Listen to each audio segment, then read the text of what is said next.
The thief in your pocket just got more greedy.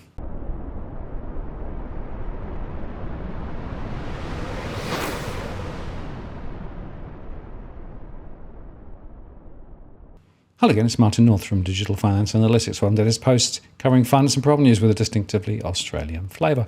Well, the ABS says that living costs for employee households, that is, households where the principal source of income is wages and salaries, rose 3.2% in the December 2022 quarter. This was the largest quarterly increase in living costs of all household types and was higher than the Consumer Price Index, which was just a mere 1.9% higher. Employee households also recorded the largest annual increase in living costs across all household types at 9.3% compared to a rise of 7.8% for the CPI. And by the way, the last time the CPI recorded an annual increase of 9.3% was, wait for it, back in 1987. Last week's CPI publication showed price changes for all households living in capital cities, but the release today from the ABS of the living cost indices shows how those price changes impact the living costs of different types of households. The impact of price changes varies between household types due to their different spending patterns, the ABS said. Employee households have recorded their largest quarterly rise since the September 2000 quarter, which followed the introduction of the GST, and the largest annual rise since the series commenced in 1999. Employee households were particularly impacted by increases in mortgage interest charges, which makes up a higher proportion of overall expenditure for those households compared to other household types. Mortgage interest charges for employee households rose a massive 26.6% over the quarter and 61.3% over the year, with the banks passing on the Reserve Bank of Australia's cash rate rises to interest rates for both variable and new fixed rate home loans, the ABS said.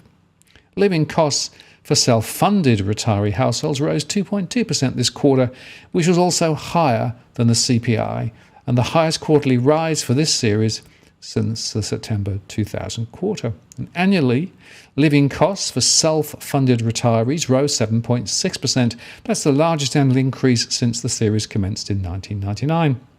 Self-funded retiree households were more affected by increases in recreation and culture, as well as holiday travel and accommodation, because they make up a higher proportion of expenditure for those households compared to the other household types.